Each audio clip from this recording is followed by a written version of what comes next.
wabarakatuh, Bapak dan Ibu yang luar biasa ya di seluruh penjuru tanah air. Kemarin kita sudah membahas pada bagian 7 ya, untuk pembahasan buku 1 tentang pendidikan dari Ki Hajar Dewantara masih di transformasi pendidikan, saatnya kembali ke Khitoh ya Bapak dan Ibu. Jadi pada konten yang ke-7 telah kita bahas halaman 139 dan halaman 13 Bapak dan Ibu ya. Dimana halaman 113 itu membahas tentang tuturi handayani ya. Dimana tuturi bermakna mengikuti tetapi tetap handayani yaitu bermakna mempengaruhi. Kemudian di halaman 13 dinyatakan bahwa yang semakna dengan tuturi handayani itu adalah trimong gitu ya, yaitu momong, among, dan ngemong, dimana tiada guru itu memaksa, tidak juga guru memimpin. Guru itu hanya sekedar mengamat-ngamati siswa dan mencampuri urusan siswa itu hanya saja pada keadaan di mana siswa berada dalam keadaan bahaya ya, atau dalam keadaan yang membahayakan dirinya, itu barulah guru melakukan intervensi mencampuri urusan siswa. Kalau siswa tidak berada dalam bahaya, maka biarkan dia mandiri, berdiri di atas kaki sendiri, karena mereka adalah merupakan pribadi yang merdeka ya Bapak dan Ibu. Nah, pada konten kali ini yaitu konten ke-8 masih tetap di bedah buku 1 tentang pendidikan karya Ki Hajar Dewantara di channel Transformasi Pendidikan. Saatnya kembali ke Khitoh Bapak Ibu. Kita akan masuk membedah halaman-halaman berikutnya. Mungkin ini akan kembali kepada halaman-halaman awal ya. Di antaranya kita bersama-sama akan membahas tentang makna merdeka yang sebenarnya ya, menurut Ki Hajar Dewantara ya. Kalau kemarin itu kita bedah tentang tuturi handayani sampai tuntas ya. Nah, sekarang kita bedah makna merdeka yang sebenarnya dari Ki Hajar Dewantara, yaitu dalam buku 1 tentang pendidikan halaman 3, 4, dan 14 Bapak dan Ibu ya. Jadi halaman 3, halaman 4, dan halaman 14 itu membahas tentang makna merdeka menurut versi Ki Hajar Dewantara begitu ya. Nah, halaman 3 di sini dinyatakan bahwa maksud pengajaran dan pendidikan yang berguna untuk pri kehidupan bersama ialah memerdekakan manusia. Nah, jadi Bapak dan Ibu, karena pengajaran itu merupakan bagian dari pendidikan, maka menurut Ki Hajar Dewantara di halaman yang ketiga ini, maksud dari pengajaran dan pendidikan tadi adalah tentang memerdekakan manusia, yaitu dalam upaya yang berguna untuk perkehidupan bersama ya. Bagaimana mewujudkan perkehidupan bersama untuk memerdekakan manusia. Nah, jadi tidak salah, kemarin di konten yang pertama kita bahas tentang hakikat pendidikan yang merupakan upaya sadar untuk memanusiakan manusia atau memerdekakan manusia dengan segala keunikannya. Jadi maksud pengajaran dan pendidikan di halaman yang ketiga ini adalah memerdekakan manusia Bapak dan Ibu. Ini jadi relevan dengan apa yang kita bahas sebelumnya. Nah, kemudian di sini juga dijelaskan tentang makna manusia merdeka. Jadi manusia merdeka menurut Ki Hajar Dewantara adalah manusia yang hidup lahir dan batinnya itu tidak tergantung kepada orang lain, akan tetapi bersandar atas kekuatan sendiri. Jadi dalam pembelajaran bagaimana membangun dan memanusiakan manusia atau memerdekakan siswa tadi adalah dengan jalan bagaimana memfasilitasi siswa supaya tidak tergantung pada kita terus ya, tetapi dia bisa mengoptimalkan kekuatan yang ada pada dirinya, karena tujuan pendidikan dan maksudnya keadaban adalah ketika diri mampu menguasai dirinya, sehingga supaya diri memiliki kekuatan ya, kemudian tidak bergantung kepada orang lain, di antaranya bergantung pada guru terus ya. Maka guru dalam pembelajaran harus memfasilitasi, mendidik siswa supaya mereka itu tidak selalu ketergantungan kepada guru, tidak selalu ketergantungan kepada orang lain, tapi dia berusaha keras, keluar keringat dingin, keluar keringat panas dalam rangka dia belajar, dan itulah merupakan proses perjuangan yang tidak lantas memanjakan mereka begitu ya. Nah, kemudian di halaman yang keempat dinyatakan bahwa dalam pendidikan harus senantiasa diingat. Jadi ini tegas sekali nih. Dalam pendidikan harus senantiasa diingat bahwa kemerdekaan itu bersifat 3 macam. Jadi makna merdeka menurut Ki Hajar Dewantara di halaman yang keempat adalah 1, berdiri sendiri ya. Yang kedua adalah tidak tergantung kepada orang lain, dan yang ketiga adalah dapat mengatur dirinya sendiri. Jadi bagaimana dalam pembelajaran siswa dibiasakan mampu mandiri, berdiri di atas kaki sendiri, tidak tergantung pada orang lain, dan dia mampu mengatur dirinya, self-regulated ya. Mengatur diri itu merupakan sesuatu yang luar biasa untuk membangun kemandirian, dan kemandirian ini memang maknanya dekat dengan makna kemerdekaan tadi Bapak dan Ibu. Jadi Mewujudkan manusia yang merdeka adalah mandirikanlah mereka begitu ya, supaya mereka mampu berdiri di atas kaki sendiri, tidak bergantung kepada orang lain dan mampu mengatur dan menguasai dirinya begitu ya. Selanjutnya hal yang senada adalah halaman yang ke-14 Bapak dan Ibu ya. Halaman 14 ya. Syarat-syarat kita hendak berusaha mendatangkan rakyat yang merdeka. Nah, kalau tadi berbicara manusia yang merdeka, nah sekarang berbicara tentang mendatangkan rakyat yang merdeka ya.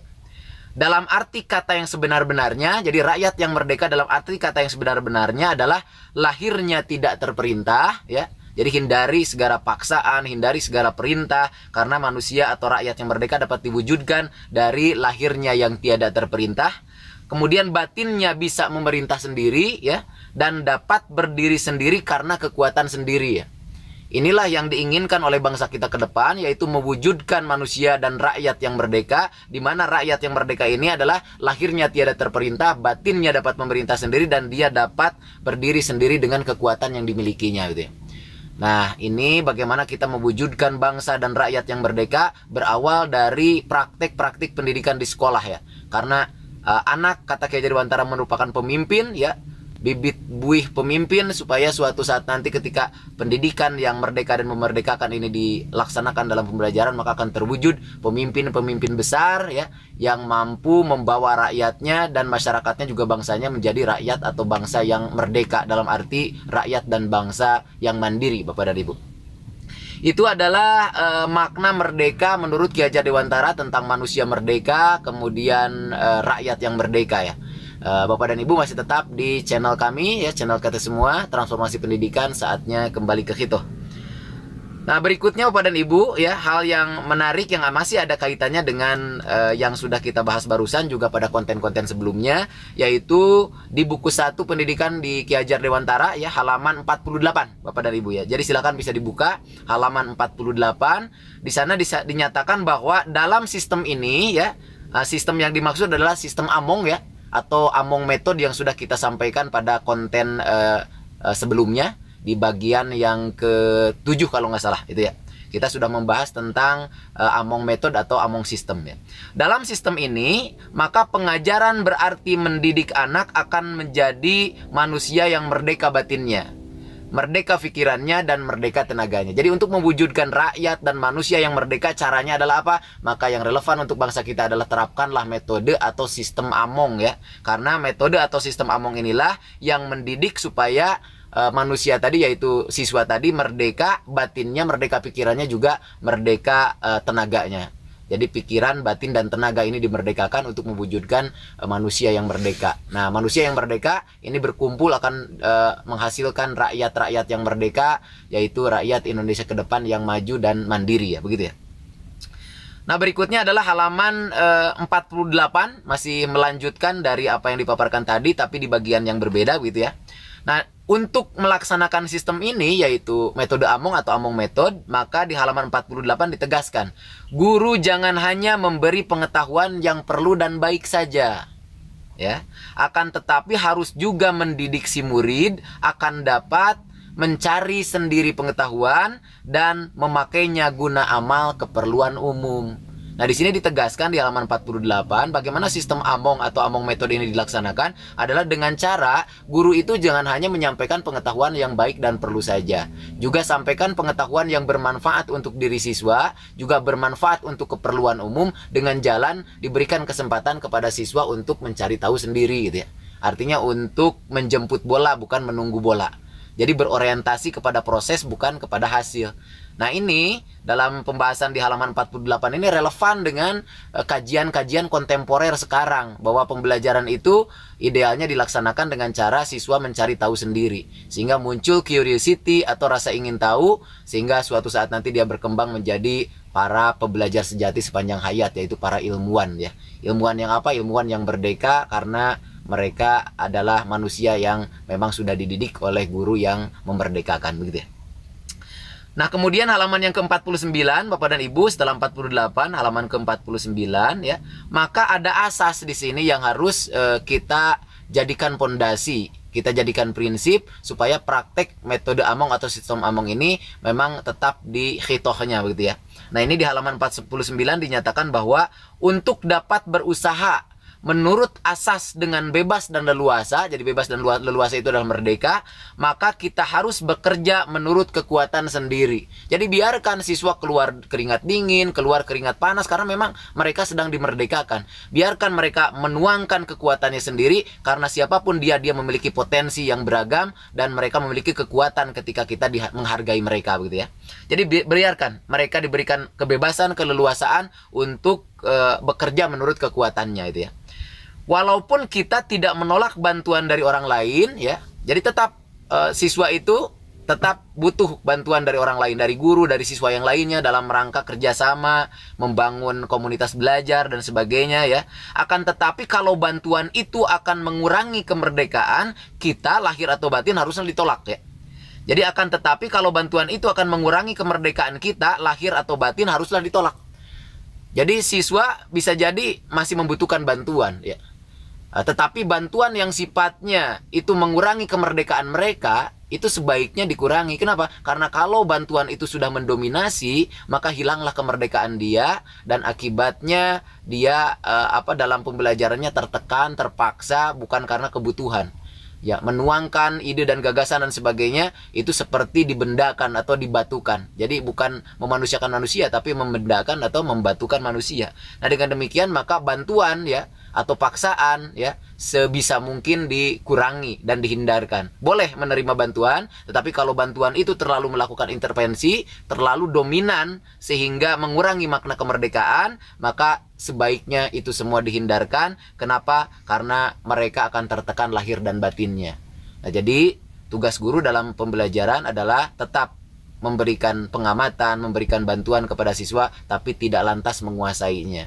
Karena kalau menguasai berarti bantuan yang kita berikan itu sudah menghilangkan kemerdekaan mereka. Dan itu bertentangan dengan hakikat atau makna kemerdekaan yang sebenarnya, yang sudah kita bahas bersama pada saat konten yang pertama tentang hakikat manusia ya. Bahwa manusia adalah makhluk yang bertugas untuk berjuang, diuji, dan mereka merdeka dengan segala kemerdekaannya, karena mereka selalu dinamis ya, antara di atas dan di bawah, antara akal dan syahwat. Dan itu sudah kita bahas pada konten sebelumnya Bapak dan Ibu.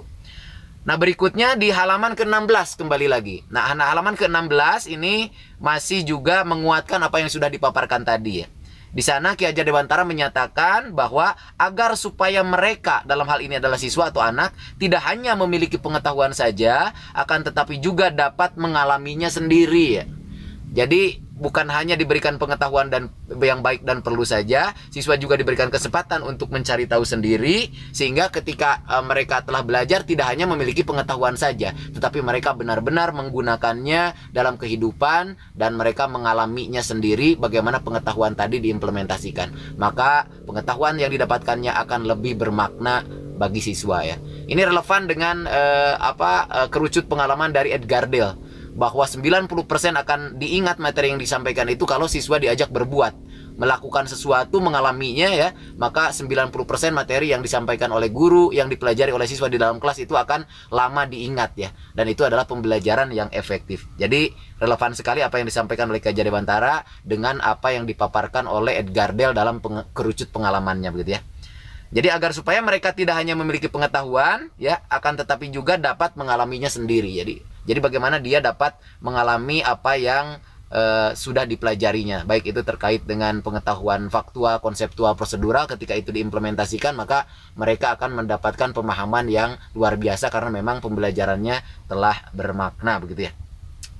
Nah, Bapak dan Ibu, itu adalah pembahasan kita kali ini ya, dimana kita telah membahas tadi tentang makna merdeka yang sebenarnya, siapa itu manusia merdeka, dan siapa itu rakyat merdeka, dan bagaimana caranya memerdekakan dia, yaitu dengan menerapkan sistem Among ya. Bagaimana cara menerapkan sistem Among tadi sudah dipaparkan, yaitu dengan jalan guru jangan hanya memberikan pengetahuan yang baik dan perlu saja, tapi sampaikanlah yang juga bermanfaat bagi siswa untuk hidupnya dan keperluan umum dengan cara mencari pengetahuan sendiri. Kemudian tidak hanya pengetahuan yang mereka dapatkan, tapi mereka juga harus dapat mengalaminya, sehingga pengetahuan itu menjadi bermakna dan akan sulit dilupakan oleh siswa ya.